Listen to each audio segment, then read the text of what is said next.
right, welcome in everybody to the Pillow Talk edition of Pugs and Company, heard each and every Sunday night through Thursday night, right here at 9 p.m. Central Standard Time. This is the Little Brother Show. It's the Little Brother Show to a show we do every day at noon called the High Noon Edition. That's at noon Central Standard Time. Not much about what we do here makes sense, but that one kind of does. High noon, every day at noon, and we do current events during that time period. We do all the things that are trending, all the hot topics that people are talking about, anything and everything that people are getting into, we like to cover there during the High Noon Show. When is it? Say it with me. Noon. Don't have to be high. It's not like one of those, it's not like a stoner play on words. It's not like that. It's trust me, it's more Gary Cooper. Classic 1950s Western, shootout of ideas, hot topics, shit takes, that kind of thing. Evening, Byron. Byron checking in first. There's my guy. All right. Well, if you were with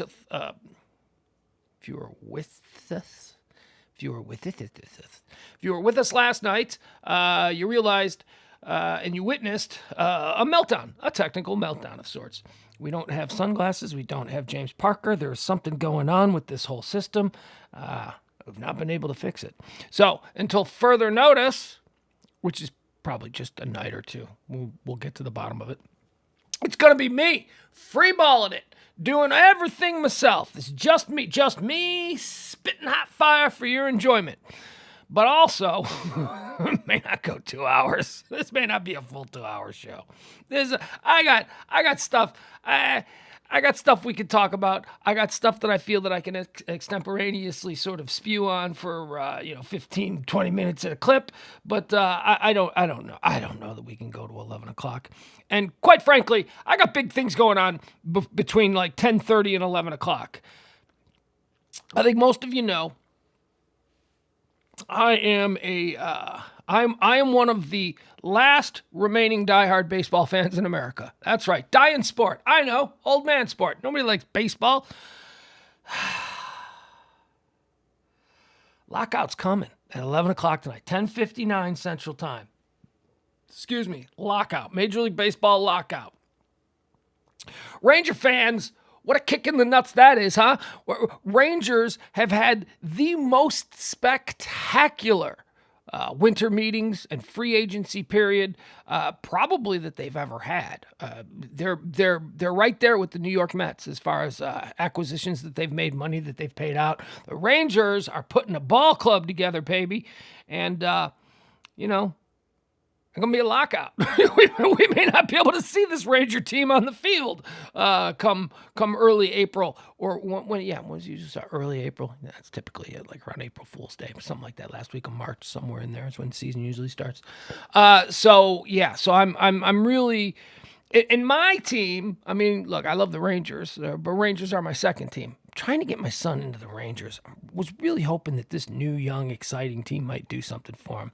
But my team of my ute, as we say, the Chicago White Sox, we've done dick. I've done more in free agency this winter meeting session than they have. Or I guess it's not even the winter meeting sessions anymore. It's just free agency period. I've done more. I signed an offer with the New York Mets. That's how active the Mets have been. My team did nothing. They did absolutely nothing. So what is expected is that there is going to be a signing frenzy in the next couple of hours before the lockout happens. So, and for we Ranger fans, that's right, I'm saying we. I'm one of them. I'm in there with you, Ranger fans. For we Ranger fans, can I interest you in Sonny Gray? I'm telling you, Cincinnati pitcher Sonny Gray is rumored to be someone the Rangers are looking at. So if that's going to happen, it's going to happen in the next couple of hours. So I'm very excited about that. Hi, Leslie. Hi, Steve. Hi, Kenny. Hi, Clovis. Hi, Byron. Oh, my God. Look at this. All the gang is here. It's so good to see y'all. Oh, I got to put the chat up. The chat isn't working for me. There we go. Chat and got to do that. Got to put the graphics up. Got to do that. Speaking of the graphics, thank you guys. Thank Leslie. Come, Byron. Come. Thank you guys. I love you. Hi, John. Look at John's now checking in. All right. let's not dilly-dally because we got stuff we got to get into. Oh, man. I have spent the entire day...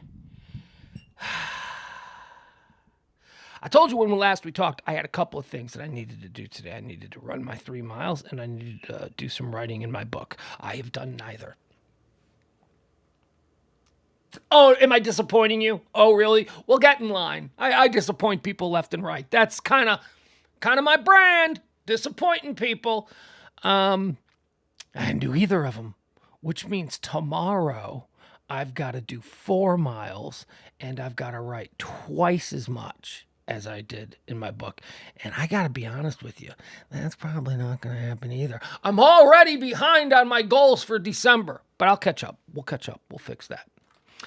I spent all day, the Oxford Township High School shooting was big news today during the day.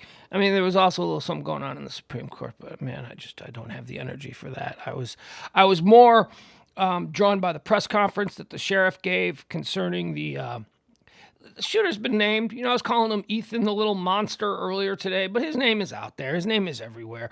And, I was thinking, it's like, well, what am I, like taking some big moral position? I'm not going to say his name. There's just like a handful of us. We're not gonna ruin. This is not CNN. CNN is being holier than thou about it. We refuse to show his face. We refuse to say his name. Oh, okay, all right. I guess that's fine. I get it. You got a much larger platform, but yeah. So we're gonna talk about this kid. I've learned a lot about this kid. You guys. I don't know, man. I got some very confused takes on this kid. So we're going to talk about it. We're going to get into that. We're going to get into some of the stuff that the sheriff said. I got a lot of takes on the sheriff too. I didn't like a lot of the stuff the sheriff said. The sheriff seems to be protecting the township. The sheriff seems to know that this whole thing, as it moves on down the road and the dust settles, and there are going to be some civil cases, and there's going to be some money that I believe this township is going to have to pay. I believe that some signs were ignored, and so we'll get into all of that. So we're going to talk a little bit about that. We're going to talk about the kid. We're going to talk about his parents. His parents were in court today. Well, his parents weren't in court today. Nobody was in court today, because everything's done by Zoom. So everybody was in like a different location and they were all on camera. The parents were in their car. It was like so weird. They were in their car. Like we caught them while they were in the drive-thru at McDonald's or something, like appearing in this not sentencing. What is it? Charging. I don't even know what it's called. Whatever the first time arraignment. Let's call it arraignment. The arraignment for their son. I don't know. It just seemed like, you were out doing what? Your Christmas shopping? What are you doing? Going out getting a tree in the arraignment conflicted with your plans? Come on. It was just weird. So got a lot of hot takes on that. Also, we're going to talk about, oh boy. See, I did that thing where I giggle before I talk about something that isn't really funny, but somehow because I'm a nervous bundle of goo inside here, I tend to react in odd ways. Alec Baldwin, you know about this? He's talking with Stephanopoulos. He's going to be on Sesame Street, and he's going to be talking to the invisible woolly mammoth. And apparently he's... Okay, I know. George Stephanopoulos. Not Snuffleupagus, Stephanopoulos. I'm just trying to have a little fun with something that is an otherwise sad story. So he's sitting down with Stephanopoulos. See, now that was a legit mistake, because I used to call him Snuffleupagus, because I think that's a better name than Stephanopoulos, but whatever. Sitting down with George Stephanopoulos tomorrow. It ain't live. They already did it because the trailer's out. And Alec Baldwin is saying some stuff. And did you see him? Whew. Alec Baldwin used to be a handsome guy. Alec Baldwin has had a rough month. He does not look like Alec Baldwin, boy. I'll tell you. That ain't the Jack Donaghy from 30 Rock that I know. He looks rough. So we'll talk about that. We'll play the teaser, and we'll go over some of the things that he supposedly says. And then I will have my reaction, which is going to be, I promise you, what? And then we'll talk about why my reaction to some of the things that Baldwin said is, what? What do you mean you didn't pull the trigger? A whole bunch of stuff we're going to get into about that.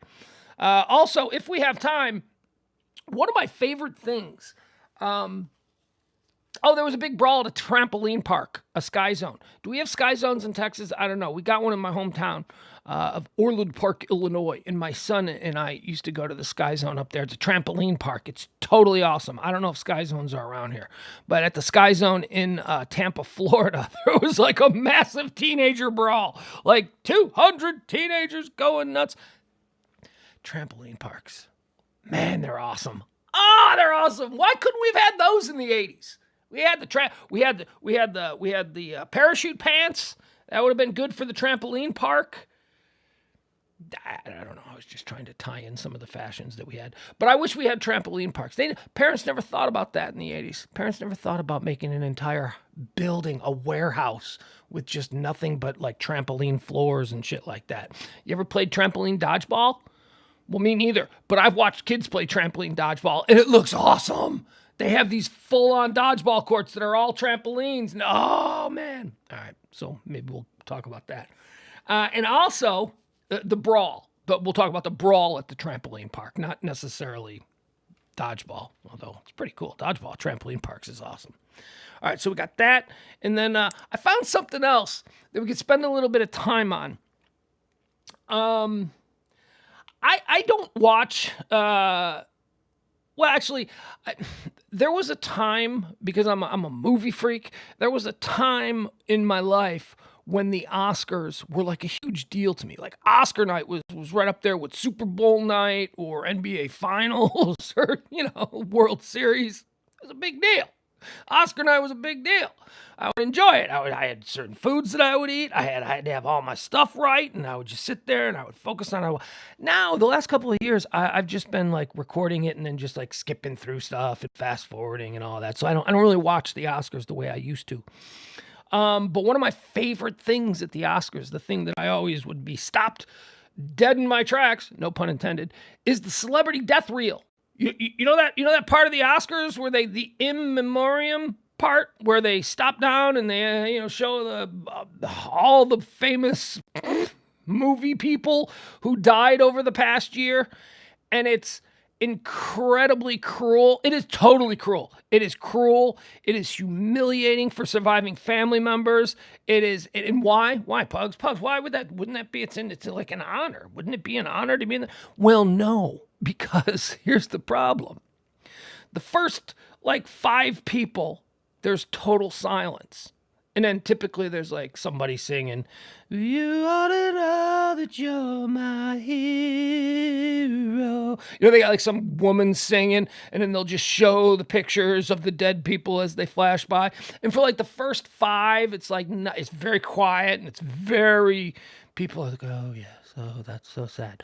But then finally, someone from, Gilligan's Island will pop up, and everybody will be like, "Oh yeah, we like that one." And then the next guy will be somebody they don't know, and it's like, fuck that guy. We like the Gilligan's Island guy. And it'll be nobody. And then it'll be nobody. And then it'll be somebody from a big 1960s film. And it's, "Oh yeah, we loved her. She was fantastic." And then the next one is a script supervisor. And it's, it's so cruel. It's people literally, "Yes, I loved that woman." And then it goes to the next person, and they're like, "Fuck that. I don't even know who that is. That person can go bite it. I don't even care about that." It's really cruel. But I found MSN put up today all the celebrities who died in 2021. So I thought maybe we could try and recreate the celebrity death reel months before the Oscars. No, we're gonna miss out on all the people who die in December. Yeah, but that's okay. So if we have time, we'll do that as well. All right, we like to start each and every show here out with what we call the moment of joy, a little something to get us in a good mood, because we're going to talk about some death. Boy, this show is nothing. All of the things I just mentioned to you. Baseball, which, in general is at death's door. Terrible situation there in Oxford High School, Michigan, Oakland Township. Michigan, or Oakland County, Michigan. Terrible. The Alec Baldwin situation certainly isn't fun. That's something bad. Celebrity death reel, trampoline kids fighting. So it's kind of a downer. We'll make the best of it, though. I'll try to at least make it interesting to some degree. But we start with a moment of joy. So, now you may remember last night, I showed you a Ring doorbell. I love this Ring doorbell channel that I found. It's just got all of these videos of stuff that goes on with Ring. You know, Ring doorbells, they're the new doorbells. I was talking the other day about nobody uses doorbells anymore. They just, they text people because the traditional doorbell is not something. But the Ring doorbell is cool. The Ring doorbell has the camera. You can talk to the people at the front door from any place in the room. All you got to do is have your phone and you hit the app. And you're like, who's there? And you talk to them and you can see them because of the camera and all that. So that's great. What was the one last night I showed? Last night, the Ring... it was the dad who was grilling the boyfriend who came to pick up the daughter. The daughter was going out on a date for the first time with this boy, Jared. Dad couldn't be there. Dad was at work. So Dad made the boy stand in front of the Ring doorbell, and he basically grilled him. I thought that was pretty good. So I love the Ring doorbell channel. So let's delve back into the Ring doorbell channel, shall we?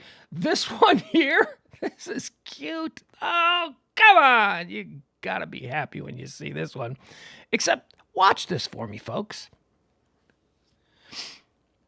Whatever it is, it's adorable. But is this a boy or a girl? I can't tell if this is a little boy or a little girl.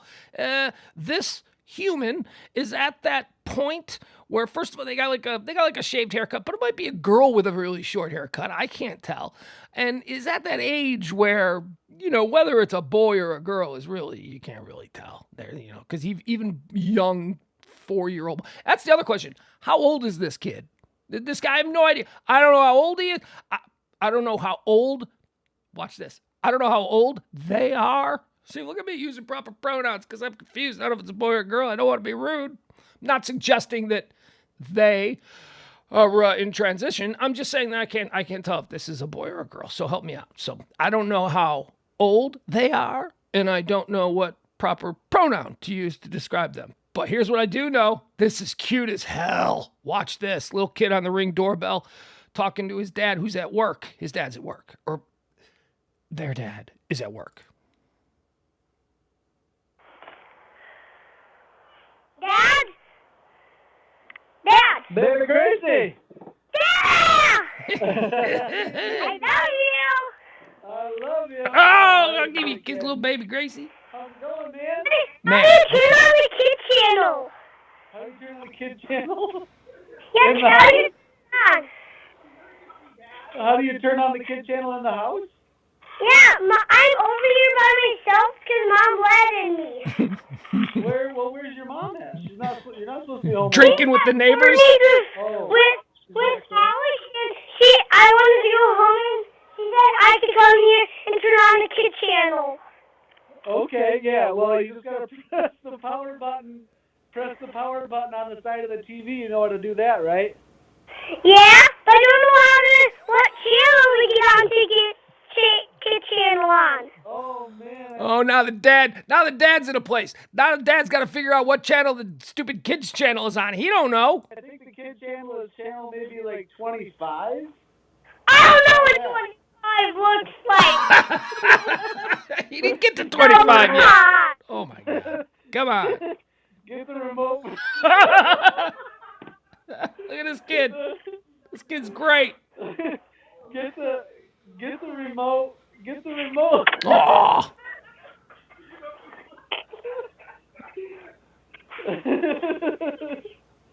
Get the remote for the TV and then press the number 2 and the number 5 when you point it at the TV. That should work for you. He was on a chair. Okay, I'll give you one more kiss. Okay. Okay, one more kiss. Okay. Thank you, buddy. I love you. All right. Love you. Bye-bye. All right. Bye-bye. All right. Oh, now that, come on. That is adorable. It's a boy, right? Yeah, that's a boy. That's a boy. I was confused because Dad called him Baby Gracie. And it was like, and then I don't know. But the kid's at that age. I guess my son, how old is that? 5? 6? Something like that? 5? 4, 5. I don't know. I can't tell. I can't tell how old that kid is. But when my kid was that old, he was super loving too. He was, because that's, and now my kid's still loving, but he's just a little bit more too cool for the room for most of that stuff. You know what I mean? That's cute. Baby Gracie. All right. So should we get into it? Oh my God, do we really want to get into this stuff? Yeah, we do. Okay. Let me take a drink. Let me take a sip. Sort of tamp this down a little bit.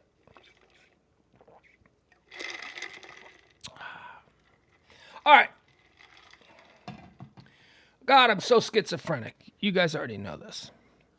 I mean, I just spent the first 20 minutes of the show being a little bit wacky, and now I'm gonna turn into the preachy Pugs who yells and who rants and who raves and who flows, and oh God, takes a lot out of me. You know what? That's another thing I forgot about. You guys, today I had a phone conversation with a friend of mine back home, and guess what I found out? I found out that one of my God-given superpowers, we all have superpowers, not really Avenger level superpowers, but we all have some form of superpower. Like maybe you can always find a parking spot during Christmas time at the mall. That's a superpower. That also happens to be one of my superpowers.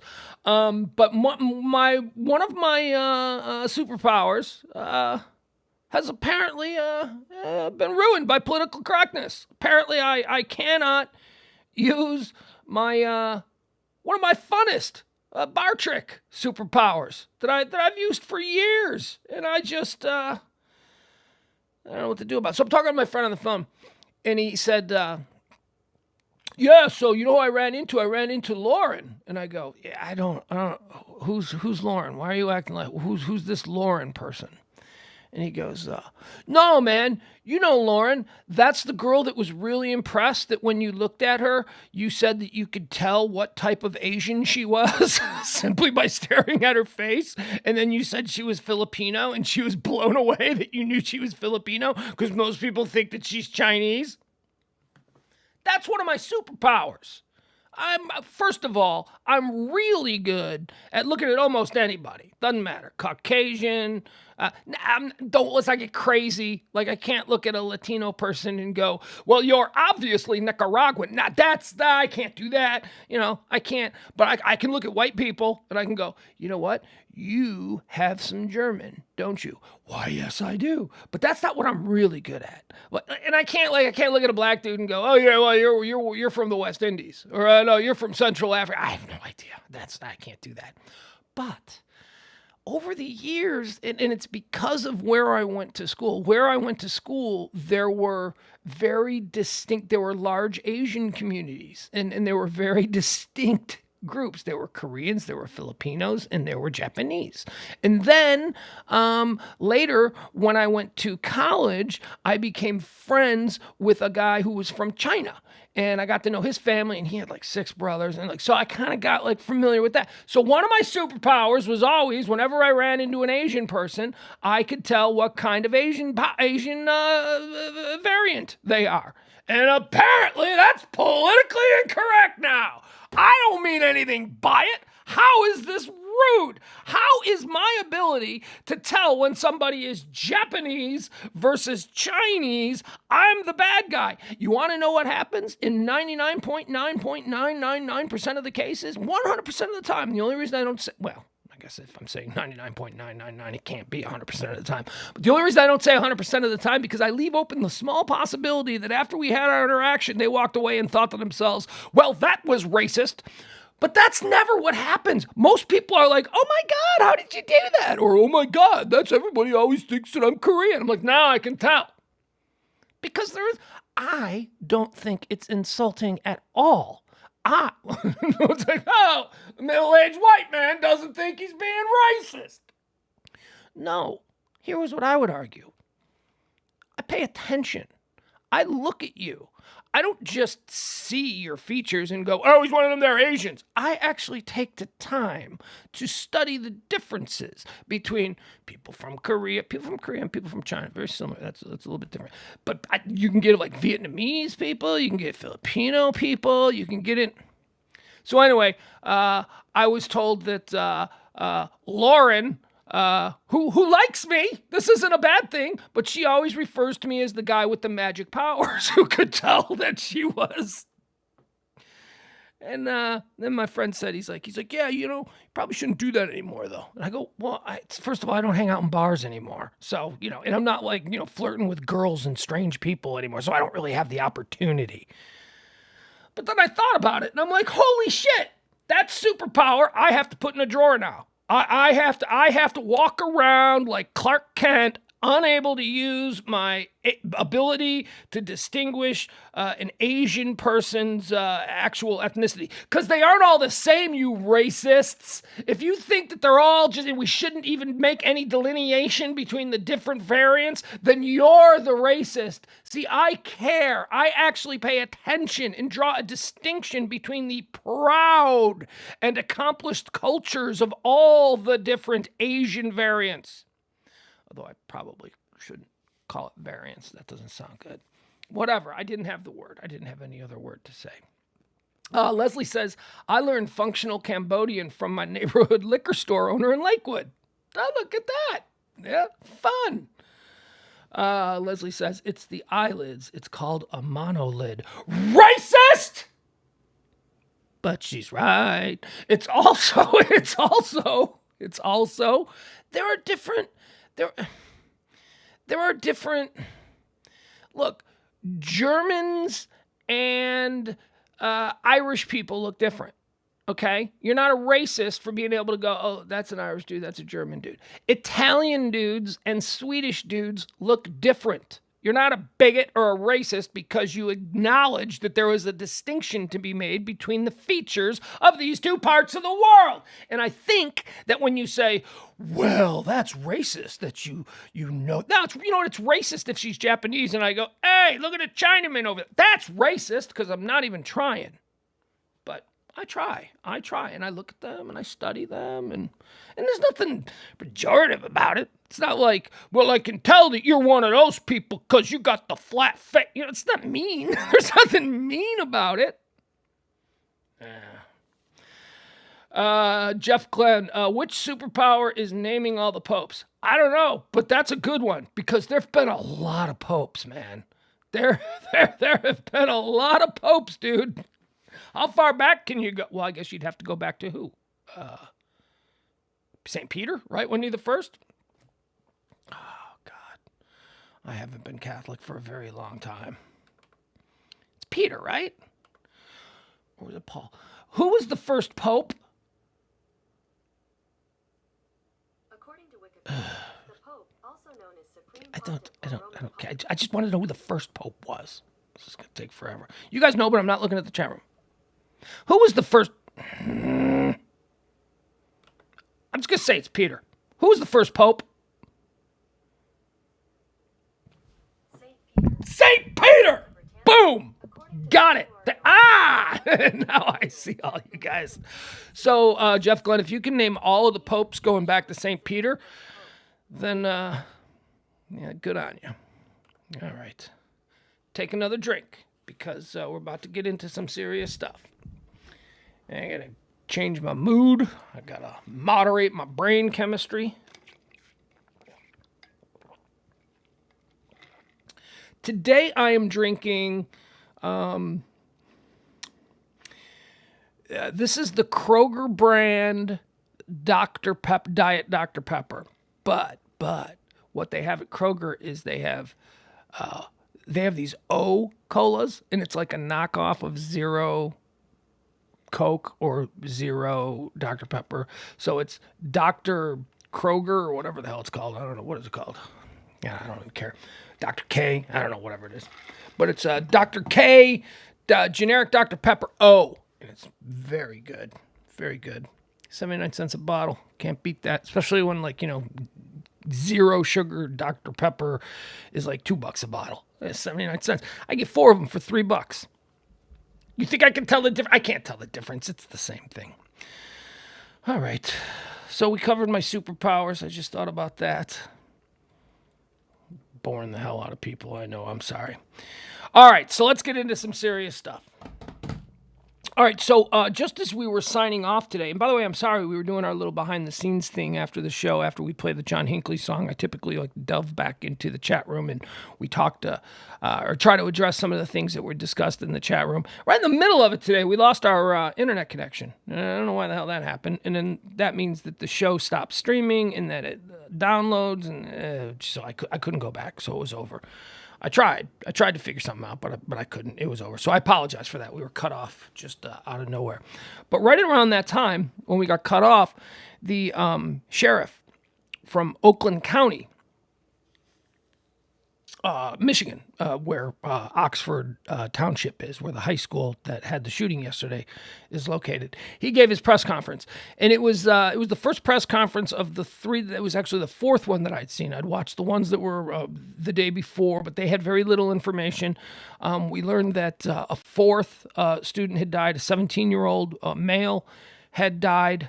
Now, so that's 4. It's a 14-year-old girl, a 17-year-old girl, a 17-year-old boy, and a 16-year-old boy, and 8 others. We also learned that the teacher who was struck with a bullet is a 43-year-old female teacher, and we got some details that, we got real details. There were very few details.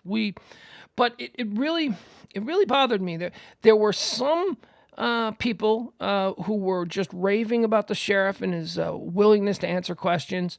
And then there was other people like me who were like, well, yeah, he was answering questions, but he was not answering the questions. Like he was taking the questions. He just wasn't answering. It's like the old Seinfeld bit with the car rental service. You know, you can take the reservation, but you're not fulfilling the reservation. That's what he was doing. He was taking the questions. He wasn't answering the questions. And it was driving me insane because whoever these rube reporters are, and this is Michigan, this is the Detroit media market. These are people, this is not small Hicksville, USA. These are people with real, I mean, come on. They weren't doing follow-ups. This guy was evading questions with just shit that sounded good, but it wasn't necessarily the answer to the question, and nobody was following up. That drives me nuts. It drives me up when you don't get an answer to a direct question that's asked. Instead, you get a very eloquent dodge, and it's like the reporters are like, okay, like they're mesmerized by the eloquent dodge, and they don't go, wait, follow up. You didn't answer my question. That sounded great, but you didn't answer my question. And there was a whole lot of that in today's press conference. But hey, look, you know, it's not about hating on the cops. The cops, by all, looks like they showed up within 5 minutes of the first 911 call. It was a tragic situation that seems to have been buttoned up fairly quickly by the police department there. So, you know, I mean, I'm not dogging the police. I do have a suspicion, however, that the sheriff there in Oakland County wasn't answering certain questions because he didn't want to put certain details out in the media right now, because that whole area has got to be the school administration, the town of Oxford, the township, the county, the police themselves, they have got to be scared shitless about what's going to happen next, because by all accounts, it seems like this kid was on everybody's radar and nobody did anything about it. The kid's name has been released. The kid's face has been released. I mean, I watched him on CNN live, right? The kid was being arraigned. So his picture's all over the place. You can see it. I'll show it to you. I'm going to show you the kid because we're gonna actually watch this kid. We're gonna get into some of this stuff because I feel so schizophrenic about this thing. Earlier today, I'm calling him, you know, Ethan the Monster, and then, you know, I got a 12-year-old son. This kid's 15, and I don't know. We'll build into whatever my next thoughts are. So he's been charged with murder, all the counts of murder, but he's also been charged with terrorism, which man, I gotta be intellectually consistent on this one. I don't know that this is terrorism. I mean, look, the people, and we all should be, who are appalled by these types of things, you might be willing to just throw every conceivable charge at this kid. But man, just a couple of weeks ago with that Waukesha situation where, there were a whole bunch of people saying, he's a terrorist, charge him with terror.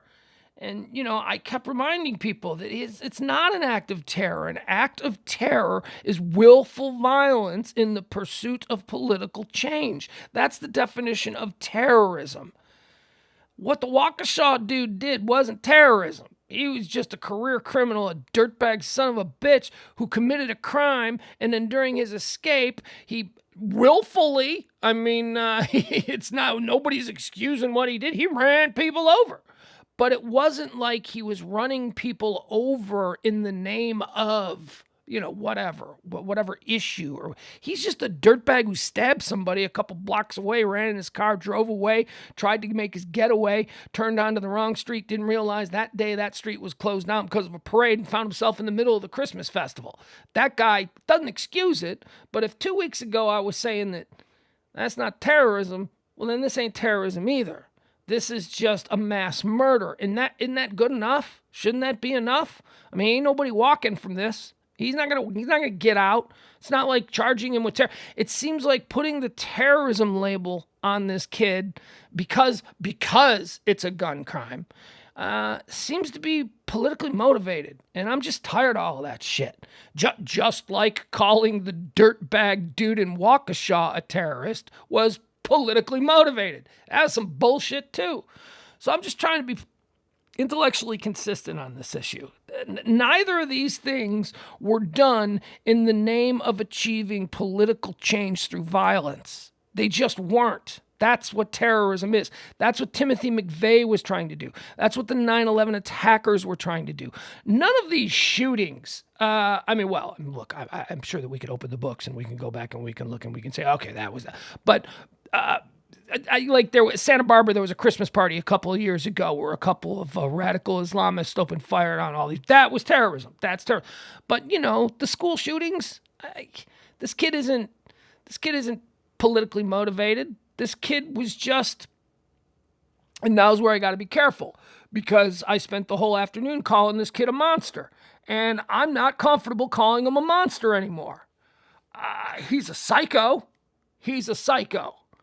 But man, he's a kid. He's a kid. I watched all of these videos of him in happier times today just to try and get an idea of what this kid was like.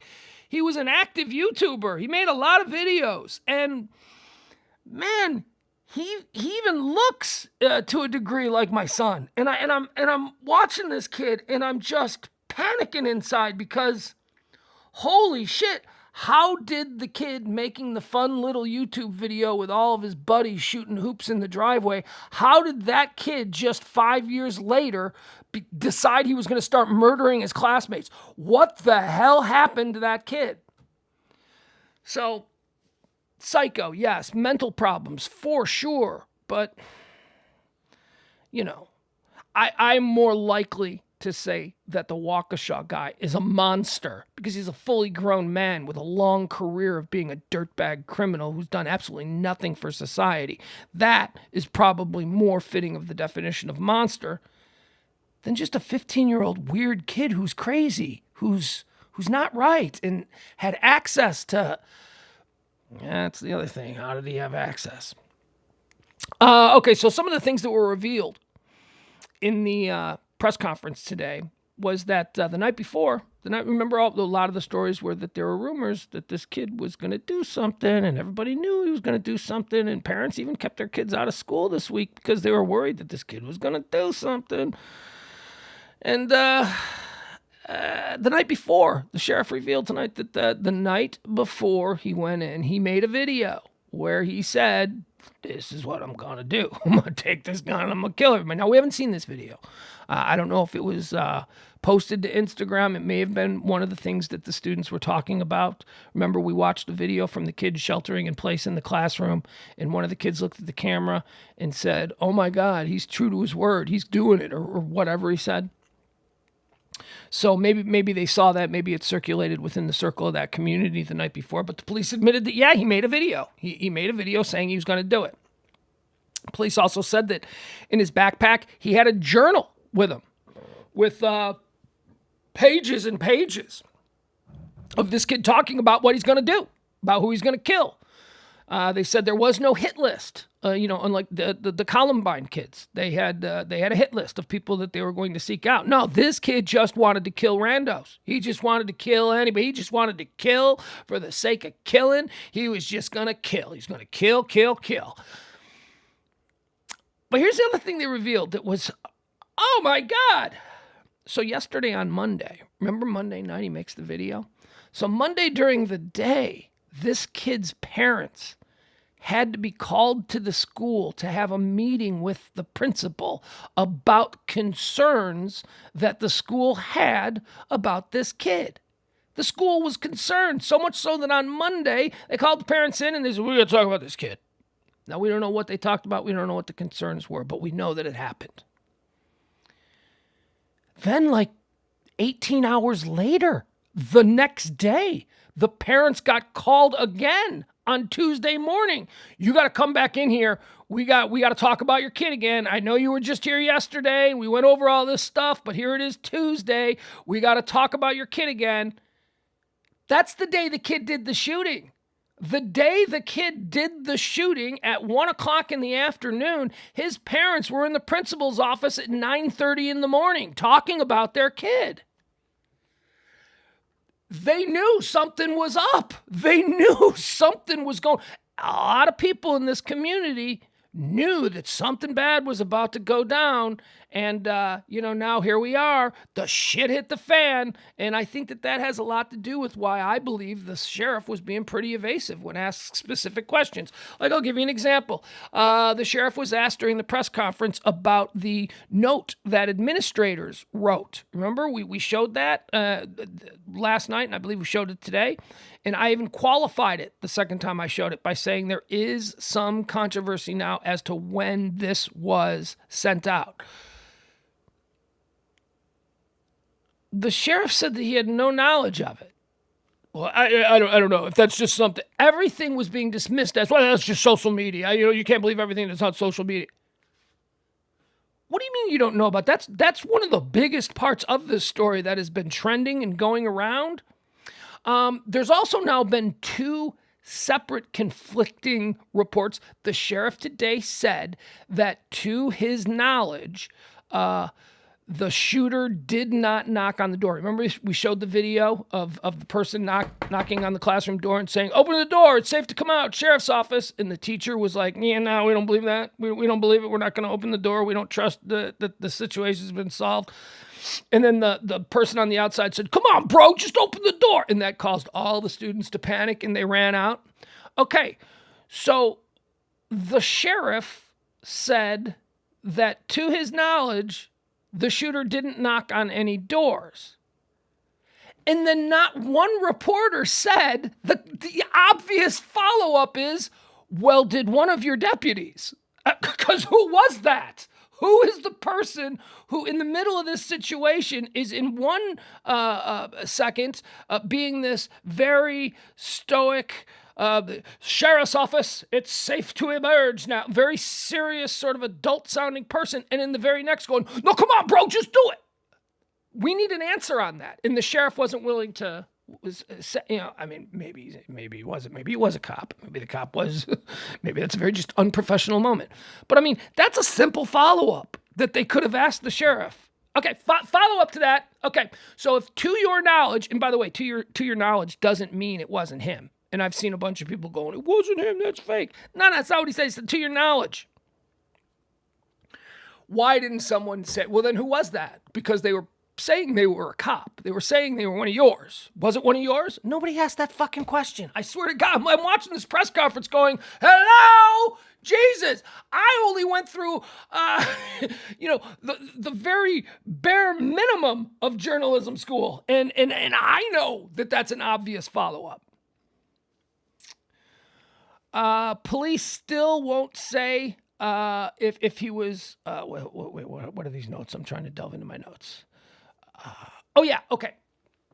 The sheriff also said that, to his knowledge, all of the talk about a countdown and threats and all of those things, that's just social media rumors and any way to worry about it because all those sites have been taken down. And he's right. The Instagram page that this kid posted, I am the bringer of death, and where he showed off his new gun, that page is gone. So, the sheriff was right. That page is gone. But we all saw it. It's still on the internet. There are screen grabs of it. I mean, and this cop was being a little evasive on that. And I'm like, ooh. See, I think the cops are really worried about what's going to happen with this town when all of these parents of dead kids start getting their big fancy New York lawyers and start just ripping the budgets apart. I mean, there is going to be money paid. It just seems like there were see something, say something, and the responsible adults in your life will take care of everything. No, they won't. No, they won't. We see in this instance that is garbage. Why say something now? Why say something? Because if you say something and nothing happens, then you're just an overdramatic little bitch. And if you do say something and something still happens, they won't do anything anyway. Let's see here. Oh, and also he was asked about why parents were keeping students home. If there weren't rumors, if none of this was known to anybody, the police, the community, the school, we didn't know anything about any of this. If none of that was known, the sheriff was asked directly, why did so many parents keep their children out of school this week if you're saying that's all internet rumors? Well, I don't know. You would have to ask them. And they did. I've been seeing parents on TV all day long saying, my kid came home and said this kid was a psychopath. He was going to shoot up the school. And everybody knew it. And he was bragging about how he finally getting his gun. And I mean, there are some really clear answers here. And it seems to me like the authorities on the ground, and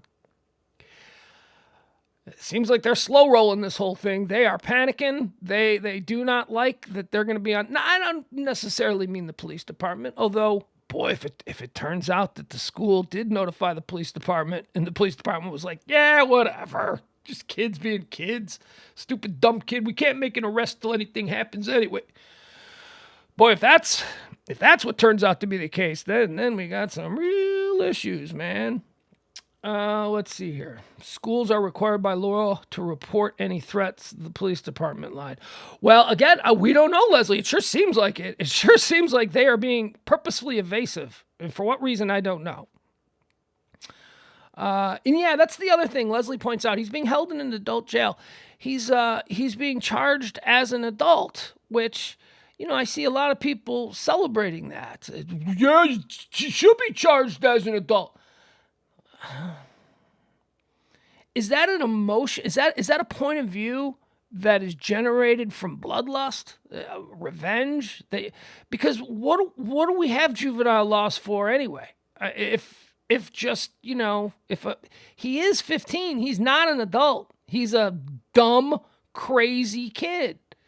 See, this is where I'm going to get in trouble, and I might make some people upset because I'm sorry, but I have empathy for every human being. I'm like Jesus in that way. I actually care. I watched these videos of this kid.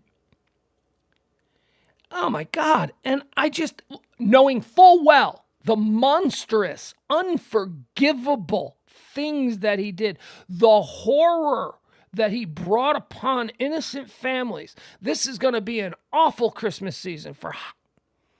I know full well what he did, and in my heart bleeds for these families. I send a kid to school every day in a school district where every other person is a gun fetishist. You don't think I worry about this shit? I do. But I also look at this 15-year-old kid who's a fuck up. Nobody is, and he's crazy. There's obviously a screw loose. Something went wrong. But man, he is still just a kid. This is not cut and dry. This is not a 28-year-old man who walks into a shopping mall who got laid off and he's going to take it out on the world. Bah, bah, bah, bah, bah, bah. That's not this. This is something else, man. This is...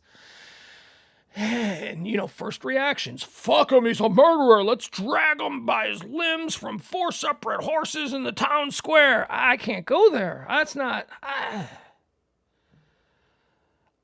I have empathy. You know who I don't have empathy for? These fucking parents. The parents of this kid, man. These people. And you know what?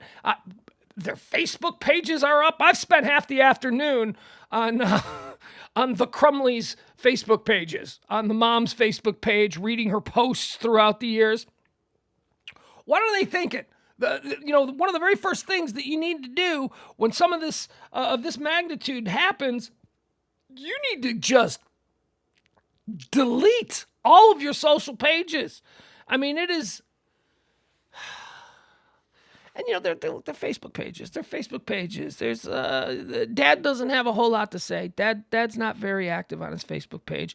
Mom's pretty active. Mom's got some hot takes. Mom is being dragged all over the internets because of some political opinions that she's got, and all of these things. She's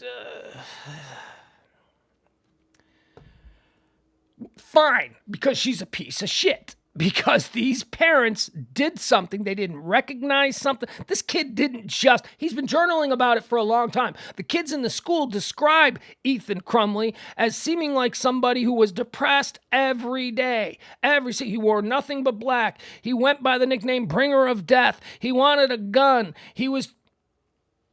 So, it's all very complicated. It is all very complicated. And I fully recognize that the person that Ethan Crumley is today and the person that is depicted in the YouTube videos that I watched in all the little 8-year-old boy.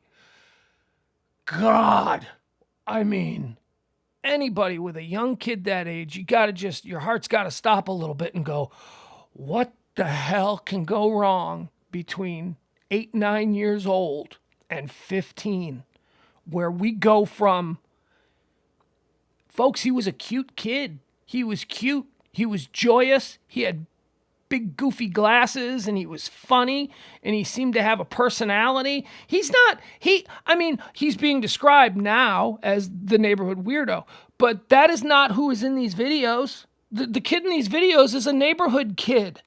Like our gang, he's got friends, he's got buddies, he's hanging out, and it's not like he's hanging out with like the weird kids either. He seems to be hanging out with a crew of normal looking dudes, like normal kids, playing basketball, making videos. He's not getting pushed around. He seems to be one of the leaders. And then there was another thing that really bothered me about the sheriff. We'll go into this one. So the question for the sheriff was, by some troublemaking, muckraking reporter who was just trying to get up political. The reporter asked the sheriff, do you support laws that would make these events less likely to occur? Do we need new laws, Sheriff? You, as the sheriff, do you support the enaction of new laws that would make these kinds of events less frequent? And then the sheriff said, he went off on this thing that pissed me off because he didn't answer the question. The sheriff said, well, what I'd like to see and what I think that most police in my position, and I've heard this from my colleagues around the country, what we'd like to see are the existing gun laws that we have already on the books enforced. Do you know that in this country that if you are arrested in a gun charge, something that on the book says that you should be in jail for 7 years, that there is going to be a prosecutor out there who more than likely is going to plea that down and you're going to be out on the street next day to commit more gun crimes. So when you say, do we we need more laws. No, I don't think we do. What I think we need is we need to enforce the laws that we already have on the books. And I'm listening to him say this. And then they moved on to another question. And I'm screaming going, follow up! He did not answer the question. That was a dodge. The question was specifically laws to stop this sort of thing from happening. And he started talking about repeat offenders who are lifelong criminals, who are gangbangers and carjackers and car thieves. There has not been a school shooting in America that has occurred by a gunslinger with a record or an illegal gun. Every single one of these school shootings is perpetrated by a little monster who has a clean record and a legally obtained gun. Now, the gun the kid doesn't have it legally, if you see what I'm saying. But took it from his dad, who was a legal gun owner. Took it from his mom, who was a legal gun owner. Something like that. And it's not like these school shooters are repeat offenders. Well, if little 15-year-old Ethan had been in jail for the first time he carjacked someone back in 95, didn't happen. That wasn't the question for the sheriff. The question for the sheriff was, how do we stop people with clean records and access to legally obtained guns from doing these sorts of acts in the future? And he turned it into the prisons are too full, and it's the prosecutors with the repeat offenders and the carjackers, and you get a guy who's got a gun charge, and he's supposed to do 7 years for the liquor store that he held up, but he's back out. That's not the same caliber of criminal. It's not the same thing we're talking about. We're talking about how can we stop kids from walking into schools with dad's gun? Do we need new laws for that specific situation? Because the shit you're ranting about, Sheriff, has nothing to do with the question. That really made me mad. Because I've said it before. All my friends have guns. All my friends are gun people. I am a Second Amendment acceptor? How's that? I ain't trying to take the Second Amendment away. I ain't trying to take your guns away. I think that, if you are a reasonable and responsible person, you have a right by the Constitution of this beautiful nation to own and bear arms, and no man should take that away from you. But that ain't what we're talking about. We're talking about how you stop a 15-year-old. I mean, the answer could have been simple. Yeah, we need more metal detectors in schools. That would have been an acceptable answer. But I mean, the cop, he came up with some bullshit thing that deflected and dodged the actual question. It was very uncomfortable. So a lot of people are applauding this sheriff. And I'm like, what? This shit, well, he was smooth. I'll give him that. He got up there like he was in a batting cage, and everything that came at him, bap, bap. He just hit everything, bam, bam. But he didn't really answer any of the questions. And maybe the press shouldn't be asking questions, because some of the questions were fucked up too. Some of the questions were just like, oh, shut up. Oh, just shut up and report the actual facts instead of trying to lure him into a gotcha. And that's all they ever try to do anyway with these questions. Okay, I'm going to calm down now. But he did. He dodged the question. He dodged the specific question about how this could have been prevented. And instead, he went into some bullshit memorized thing that he's probably been practicing in the mirror for the last 10 years. He dodged. Again, school shootings are 100% of the time perpetrated by kids with no previous record. They're not repeat offenders. So enforcing the existing laws that are on the books for gun charges, it wouldn't stop the kid from going into the school because he's never been arrested before. He's not a repeat offender. He shouldn't be in jail. He's supposed to be in school. What he shouldn't have is access to a handgun or a rifle or whatever the hell else he's going to use. That's my point. So, when we talk about new laws, we're not talking about, yes, the new law that strips the Second Amendment of any of its teeth. No. How about a new law requiring that all high schools now have to have metal detectors?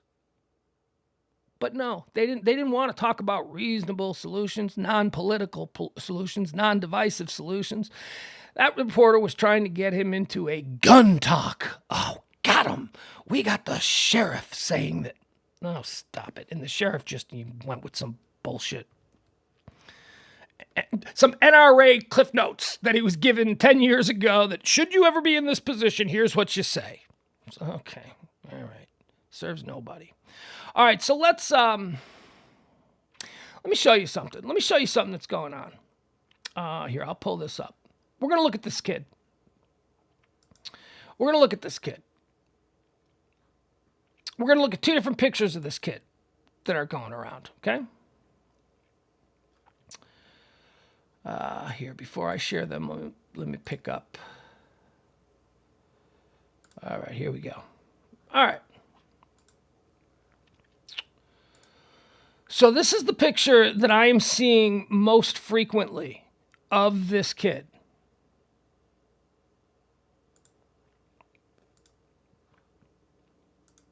There he is. That's the picture that the New York Post is running. That's the picture that a number of American newspapers are running. They're almost all Murdoch papers, but you get the idea. This is the picture that's running. And oh wait, what is the baby-faced shooter is what he's being called, accompanying this picture of Ethan Crumbley. He's praying. Look at him. Look at how sweet he looks. So that's the picture that they're going with.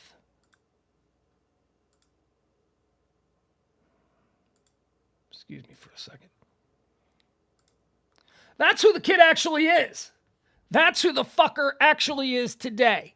But for some reason, the media is putting the other picture out there. Why? Because the other picture scares parents. This picture, this makes grandmas cry.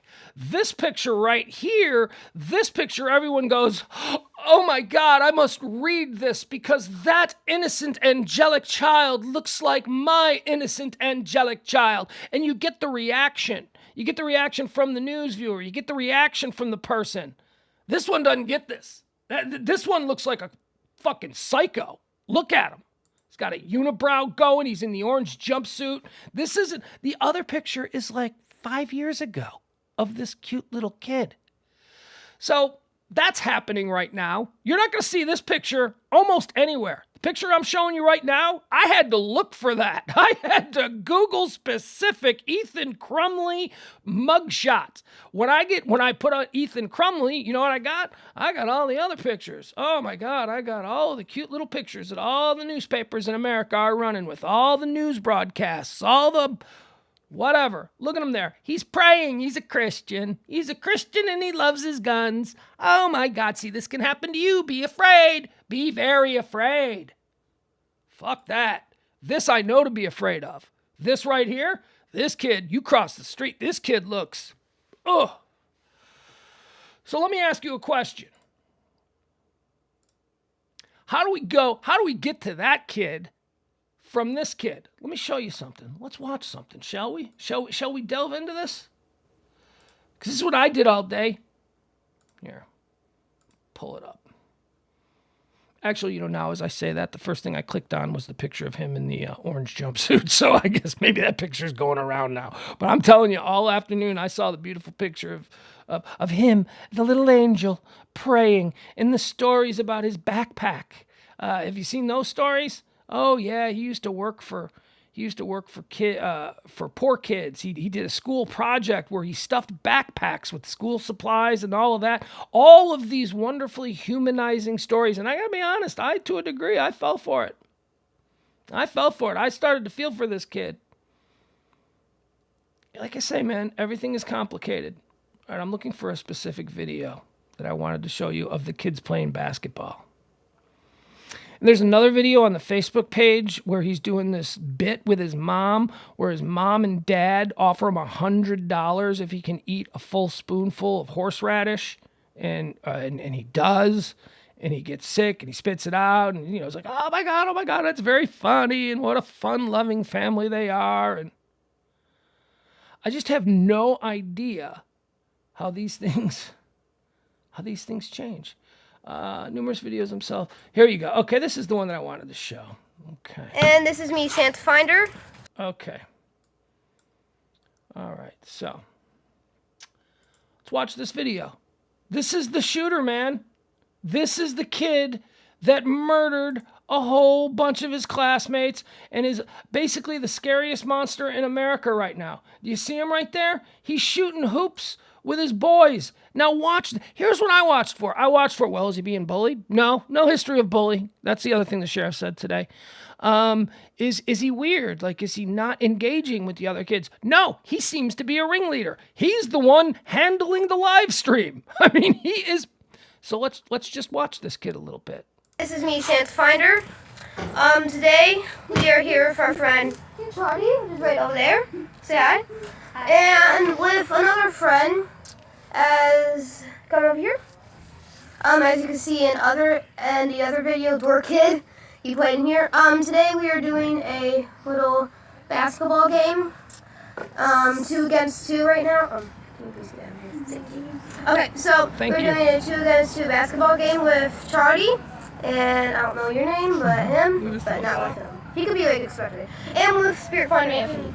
So yeah, let's let the games begin. Let's get. Should I be a journalist? Look at the little guy. What is that? Hey, whoa. Here, please move. Please move. Thank you. Don't go in front of the camera. Alright, let's do this. Not a bully, not being mean to the little kid, being polite. Dad, you're kidding me. Wait, no, he didn't pause. Okay, Okay. I'll be in front of Steve. Alright.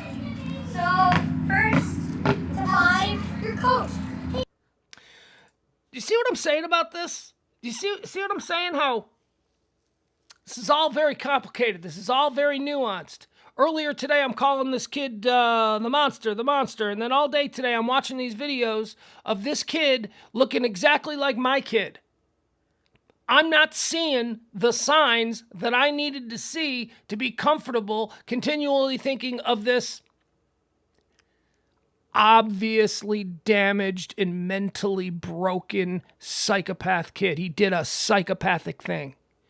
But man, he's not being bullied. He's not wearing all black. He's not being ostracized from the group. He's running that group, man. And those boys, trust me, I was a boy. This group of boys, these are not nerd boys. These are boys who are going to have girlfriends and who are going to be cool and are going to be popular. One of them's really good at basketball. I mean, I don't understand it. It's all so complicated. I wanted in my mind for this to fit neatly in the box of, well, he's obviously one of them weird kids, one of those kids that were broken from birth and there was never any hope for him. There was obviously hope for this kid. What happened between these days? Here, I'll show you one more. There's one more video that I think you get a little bit better idea of his personality. Oh, boy. All right, here you go. We'll show this one. Now, this is when he was 9 years old. Okay, here, wait, let me crock out of some of these things. Yeah. All right, so this one here, this is when he was 9 years old, and he started his own YouTube channel, and this is just him alone in his room talking to his YouTube friends or whatever, but this seems to be a very well-adjusted kid. This seems to be a kid with a personality, a kid with a desire to entertain. He's not afraid of the camera. He's very comfortable. All right, so let's watch this. Let's see how big we can make it. Oh, can I make it any bigger? I sure hope I can. Yeah, there we go.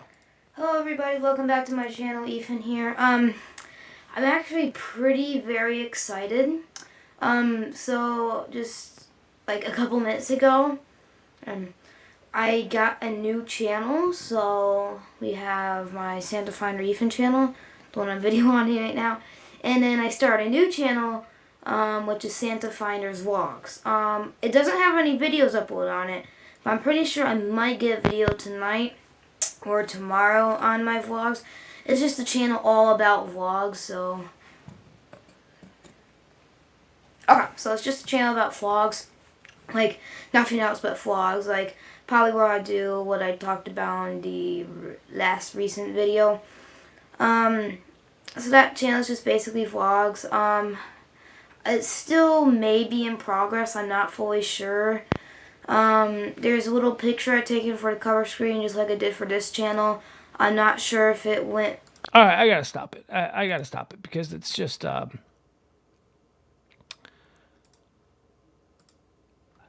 That kid reminds me of my kid. I mean, that kid, except for the big glasses and stuff, the way he's talking to the camera on his YouTube channel, the way and it is incredibly heavy to think that in the span of just a couple of years, something went so freaking haywire in that kid's life that he went from that, a friendly, inviting kid making a YouTube channel, inviting people to like and subscribe and talking about the sort of silly things that he's going to be doing on his YouTube channel, to going into a bathroom, emerging with a 9mm and just start blowing people away. What the hell happened? The baby-faced shooter.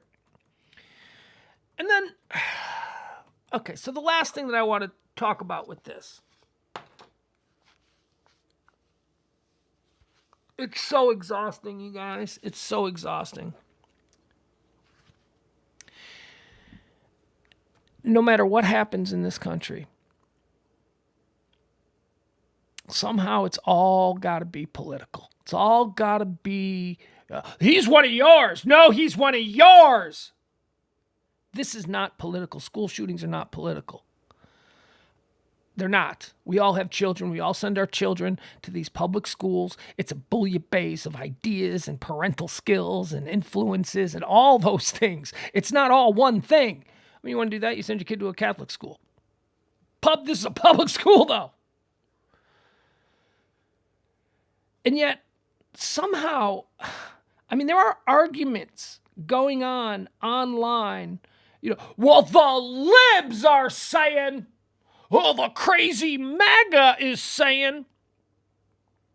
Why? What? I don't know anything about this kid or his parents or whatever. Why does that have to be? We're talking about, Leslie says gun control, unfortunately, is political. I guess, but it gets to this point. You know the whataboutism that invades every otherwise worthy debate that we have in this country? So, see, there aren't actually debates anymore. I can't suggest something that challenges the way you think and then expect that you're going to actually answer me and respond to what I've just challenged you on. Oh, that doesn't happen. What happens is I challenge you on something, you completely ignore the challenge and say, well, yeah, but what about Hillary? Or shit, the whataboutism.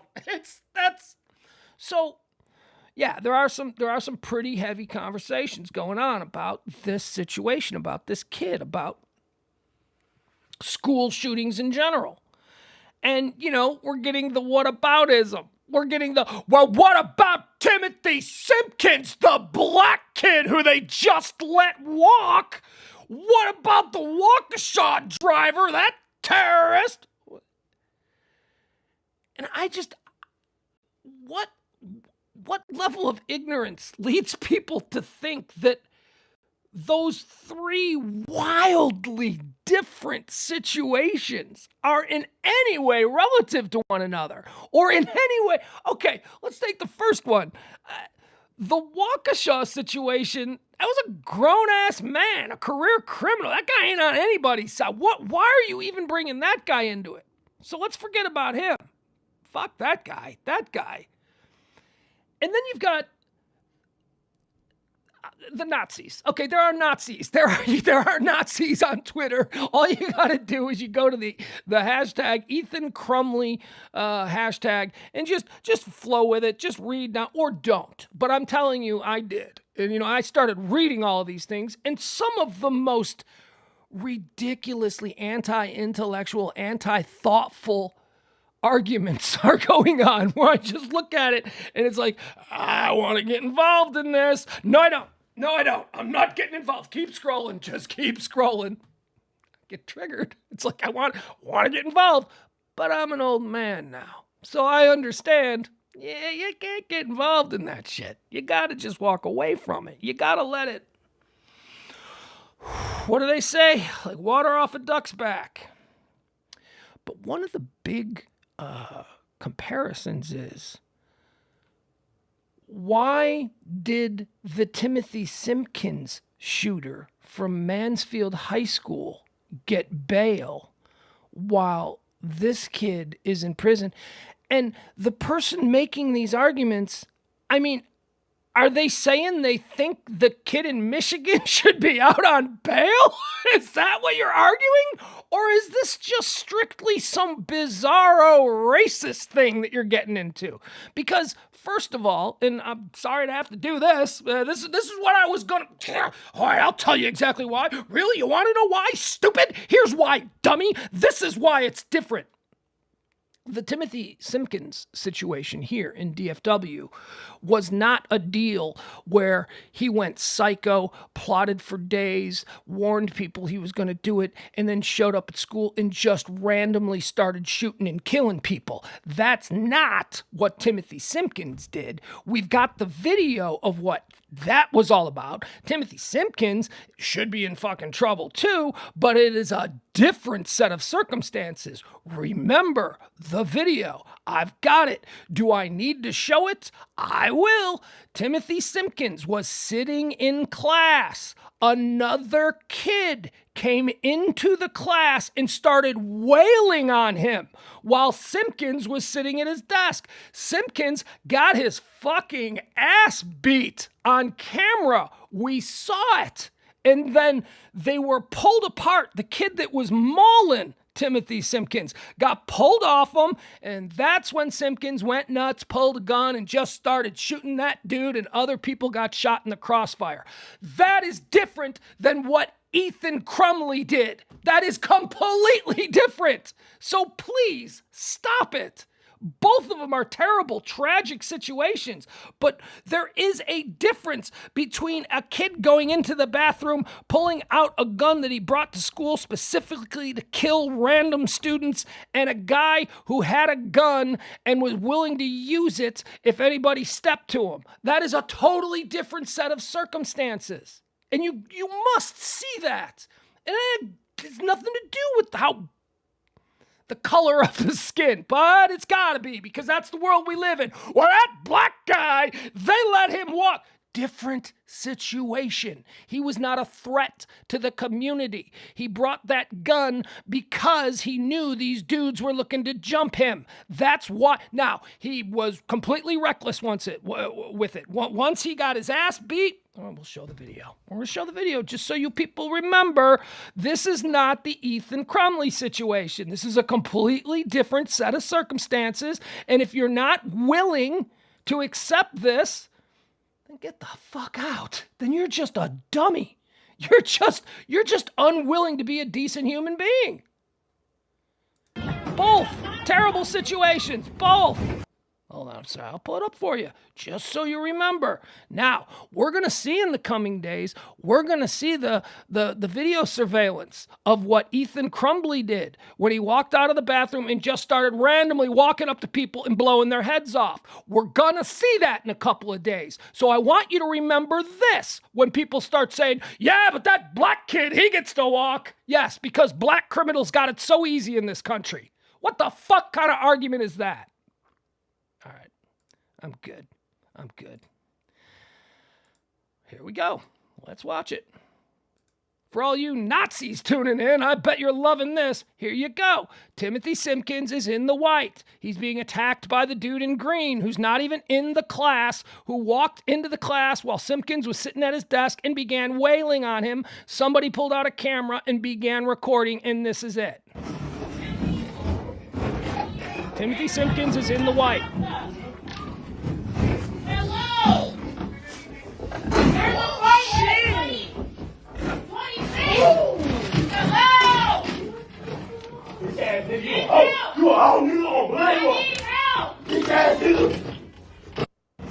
All right, so it was after they were pulled off that he then reached into his backpack, the kid in the white, pulled out his gun, shot that dude who was beating the hell out of him, shot, bam, bam, bam, you know, the one that was going, bitch ass, you a hoe. That guy got dropped. I'm sorry, I don't have any tears for that guy. You know who I got tears for? I got tears for the 16-year-old football player who was just walking down the hallway when Ethan Cambry came out and decided he was going to start killing people. I got tears for the 14-year-old little freshman who was just walking down the hallway when Ethan Crumley came out of the bathroom and decided she was an easy target. Let's fucking murder her. I got sadness for them. I don't have sadness for this victim of Timothy Simpkins. Look, I feel bad that there was a teacher in the room who got hit by a bullet as well, and I feel bad for another student who got hit by a ricocheted bullet in her foot. But we're talking about a death count of 4 innocent people and 8 others, and it's not the same situation. So please, in the coming days, when we see the video, the surveillance video, and we may not even see it. I shouldn't even say that because it took years for us to see the Columbine stuff. But the situation, look, find a better argument, dummy. It's a dumb argument. Find me another situation and we'll revisit this little debate. But my God, saying that they are in any way related. One is Serenity Now. By the way, I'm not getting a Christmas tree this year. I think I'm gonna get me one of them there Festivus poles. Have you seen them? I saw them. All right, we're moving on. We are moving on. I'm gonna take a sip. You guys, not trying to fight with anybody. Fucking Nazis. I'll fight with fucking Nazis. I will. And I'll also fight with moronic Antifa dudes that want to burn buildings down and I'll fight with them too. But remember, the rule here on this show, 15% psychos on the right, 15% psychos on the left. It's the 70% of us that no matter how we lean one way or another, we've got to be reasonable. Bunch of 30% idiots in this country fucking everything up for the rest of us. All right, speaking of, hey, how about Alec Baldwin? Ooh, nice transition, Pugs. Well played. Thank you.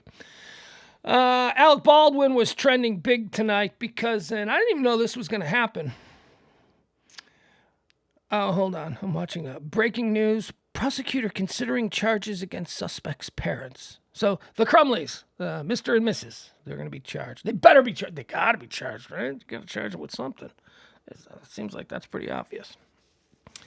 All right, speaking of someone that people wanted charged, the crazy 15% on the right wanted Alec Baldwin charged for murder. Okay, first of all, it wouldn't be murder, it would be manslaughter. There was no premeditation here. Can you prove that? I don't think so. I think everyone involved is saying that this is a tragic accident. But okay, he played Trump on Saturday Night Live. He embarrassed your Buddha, and now you want blood. So you're willing to just completely throw out the justice system and charge him with murder? Fools. You fools. I don't like Alec Baldwin any more than you. I think he's a pretentious asshole. Funny, though. He was funny on 30 Rock, but very pretentious. Very.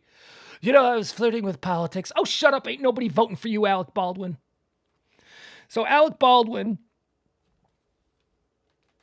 And it's Alec, by the way. Like, half the time he trends now, he trends as Alex Baldwin because people just are dumb. People don't know. Stupid people. Alec Baldwin is being all talked about because he's sitting down with George, or he already did. He sat down with George Stephanopoulos of ABC News, and it's going to be on tomorrow, 7 o'clock Central Time. Sit down, his first interview since the situation that went down at on the Rust film set. I believe that's what it's called, right? Rust. Where, look, I thought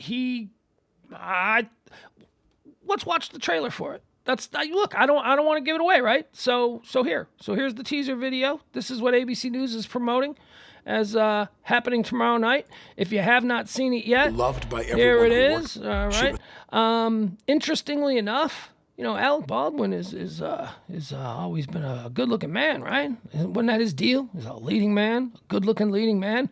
Woo! He don't look good. Woo! He looks like it's been a rough month. I bet it has. All right, here we go. So this is the trailer for what ABC is going to be plopping out there tomorrow. As someone who was loved by everyone who worked with and liked by everyone who worked with and admired.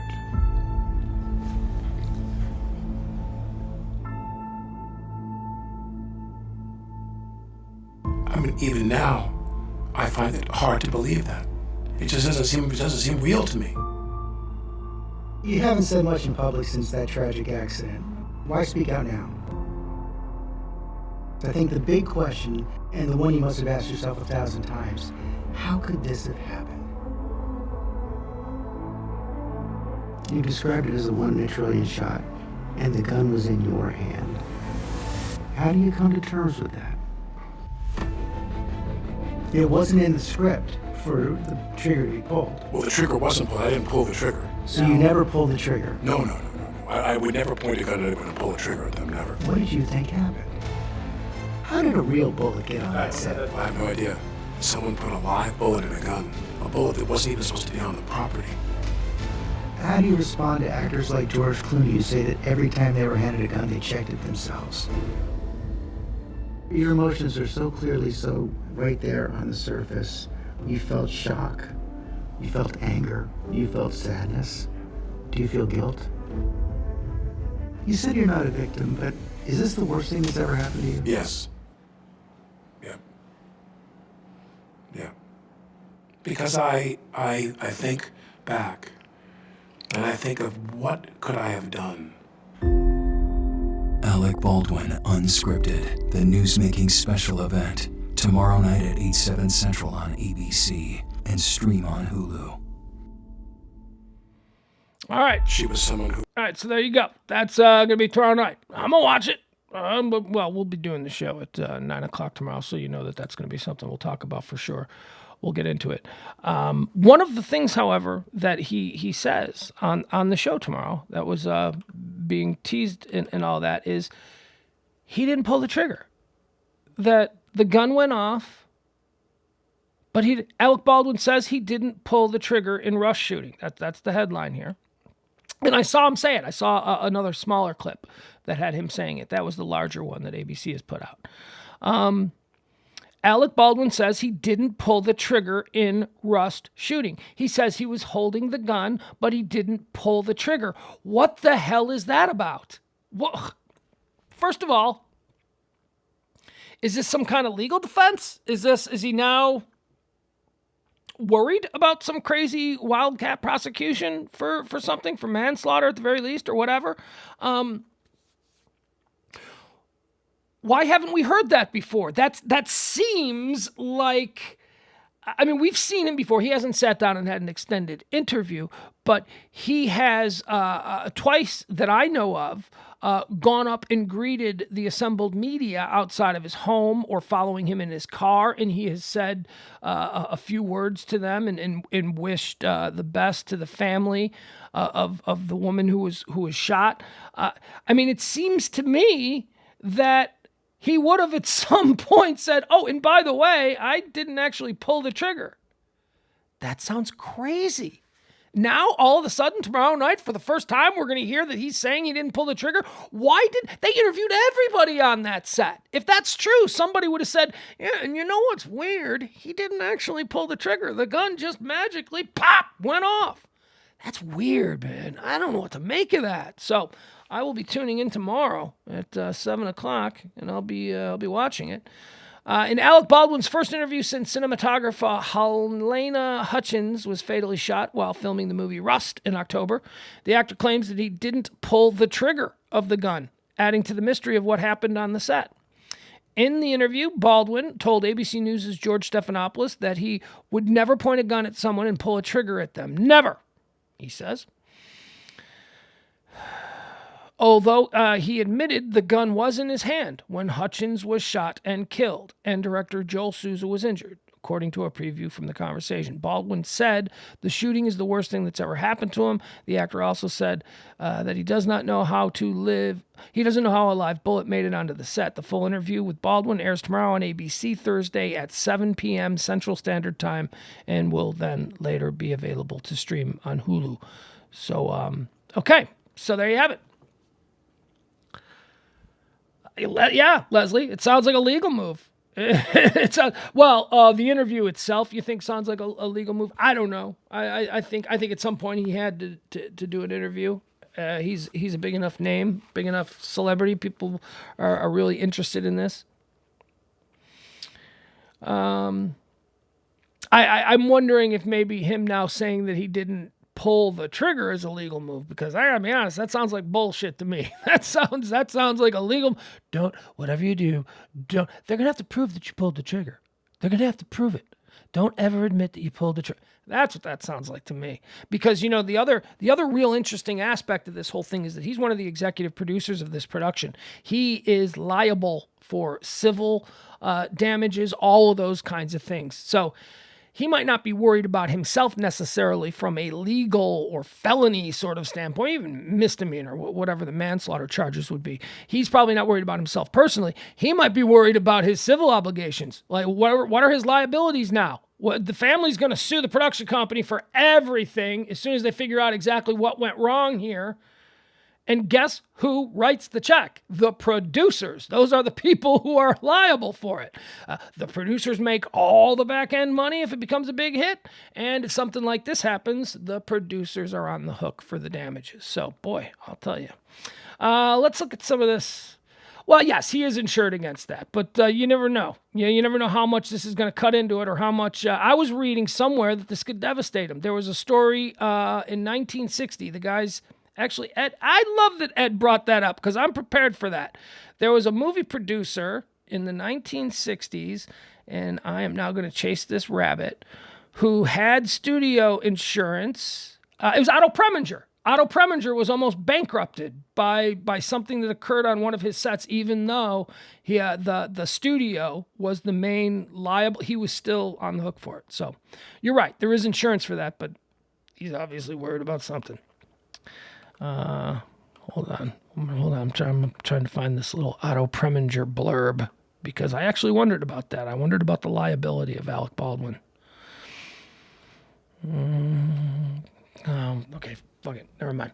All right, let's visit with the chat room. Assuming they were using some sort of double action revolver, my only guess would be he must have had the hammer cocked and is saying somehow it fired without him actually pulling the trigger.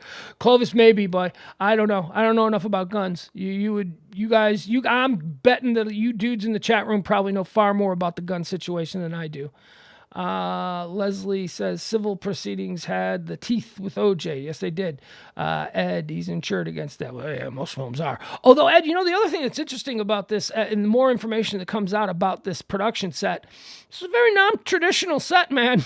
I would not be surprised to learn that the insurance wasn't paid up, because they weren't clearing payments. Checks were bouncing. There's a lot of dirt that has come out about it. So, we'll see. What else do we have here? Bill says, my numbers are off. 30% on the right are calling for a civil war. That's 30% of the crazy 15%. See what I did there? I don't even know if that makes sense. But I'm not going to believe that.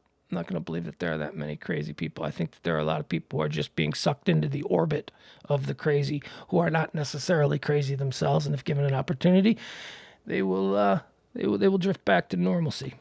Got to believe that, Bill. Got to believe it. Got to believe that there are people who are aligned with the crazy, who the minute the shit hits the fan, they are going to come back.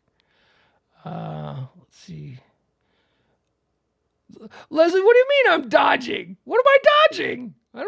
I'm vamping. I'm vamping because I'm out of shit to talk about. And, Although, honestly, when we started this show, I thought we were going to go probably an hour. Because, doing it by myself, it's a little bit difficult. But we've done an hour and a half. And we can do the celebrity death reel. But I don't really want to do that. I don't really want to do that. Do I? What am I dodging? Be more specific, Leslie. I don't know what I'm dodging. Oh, by the way, here. Anything happen with baseball? Because we're like 20 minutes away from the lockout. So did anything happen? Did the Rangers get Sonny Gray from the Reds? Which, oh man, if the Rangers got Sonny Gray, you got to be kidding me. Let me see. 20 minutes. I guess there hasn't really been any big moves in the last hour. I thought that there were going to be a lot of signings, a lot of free agent signings in the last 90 minutes before the lockout comes down. But with the clock ticking down to just a few hours before before the expected MLB lockout, blah, blah, blah, blah, blah, blah. Okay. Yeah, but no big signings.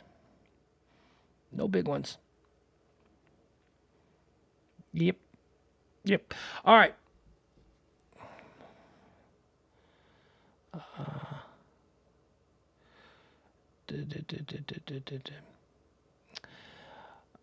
I'm sorry, guys. This is. Can you tell I'm kind of out of gas? All right, we're gonna end it. That's it. We're gonna do it. We're gonna end it just a little bit short. I'm sorry. You guys know I love you. I'm just tired. I promise you. Hey, I gave you like 2.5 today for right. I did that. We did that this afternoon. So that was pretty good. That was pretty awesome. Right? So, and I'm liking this, man. You guys, I was so. I was a little bit spooked. It was daunting to think that I could do this alone and just speak, rant extemporaneously. Man, it takes an dude. You guys got to think about it this way. It takes just a fucked up, crazy ego to think that anybody would want to just listen to me rant for 90 minutes. And I appreciate the fact that you do. I mean, I know that there ain't a whole lot of people that would be interested in that, but I never thought I could do it. You know, I listen to people like Rush Limbaugh, you know, people who do those kinds of radio. And I always had a partner. I always had a give and take. So I was always a little bit afraid. But over the last couple of weeks, you people have been there for me. You've been in my corner. You've been showing up. You've been making me happy. You've been making me feel like I can do this. And now here we are like 10 days in. And I'm good with it, man. I'm good with it. I can do it. I still want to be with sunglasses, and I still want Parker around, and I still really enjoy the afternoon show where E, the artist, the human Quaalude, just kind of sits there, and then when I need a break, he's always willing to jump in. But, you know, I guess what I've learned these last couple of days is that I don't necessarily need it. It's not like, required. There ain't nothing wrong with the rain. Am I playing a new John Hinckley song? Am I breaking out a new one for you? No way. I don't want a new one. Here we go. All right. I have got my poetry. I have got my songs. To see me Tomorrow at noon, high noon. At some point, we will get the situation squared away, and we'll be able to have people on again. But until then, it's just going to be me. So join me tomorrow, high noon, all the day's topics, everything that's trending. If people are talking about it, we're going to try and cover it tomorrow, and I hope you can join us. That's every day, Monday through Friday at noon Central Time. through the lonely nights. Help me to be strong. I am like the dancing bear, trained to be the best. You know, I never really asked you guys. I never looked in the chat room. The superpower that I'm not allowed to use anymore because apparently it's racist. My superpower of being able to distinguish between people of different Asian ethnicities. I can tell if you're Korean. I can tell if you're Filipino. I can tell if you're Chinese. I can tell a Japanese person from a Vietnamese person. It's something that I've always been able to do. And I forgot to ask you guys. I didn't really see. Am I a racist? So.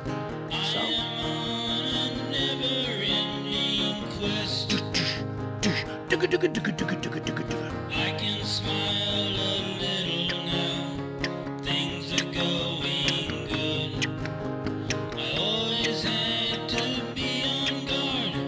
That is understood. Understood. That's like he'd have like background singers, you know, like Springsteen has. Like he'll have like really big voiced, big lunged backgrounds. I'm telling you, man, I'd love to get John Hinckley in the studio and produce this up. Get him a whole band behind him, maybe a horn section. I mean, imagine that. Journey, a multi-answer test. Go, drum solo. I am on a never-ending quest. Tomorrow is another day. The best is yet to come. Best to come, best to come. I have found I'm I'm not saying I would. I'm saying I would be behind the glass cueing the people with actual talent. I'm not saying that I could do it. I'm just pointing out what could be done. Different way, so baffling to some. I have got an old guitar. That is all I need. All I need, all he I needs. don't need no 401. I don't have the green. No, he don't. No, he don't. The road I'll It's got promise. It's got promise. That's all I'm saying. All right, bye, everybody. See you tomorrow at noon. Love you. from the comfort nest. Yeah. I am on a never-ending quest. Boom, boom, boom, boom. Tomorrow is another day.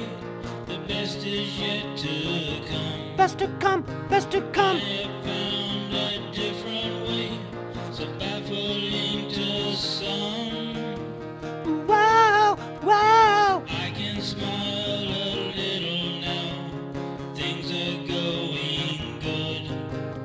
I always had to be on guard. That is understood. Understood, understood. Down the road I'll travel, far from the comfort nest. I am on a never-ending quest. Come on. 1, 2, 3, 4. I am on a never-ending quest. Thank you.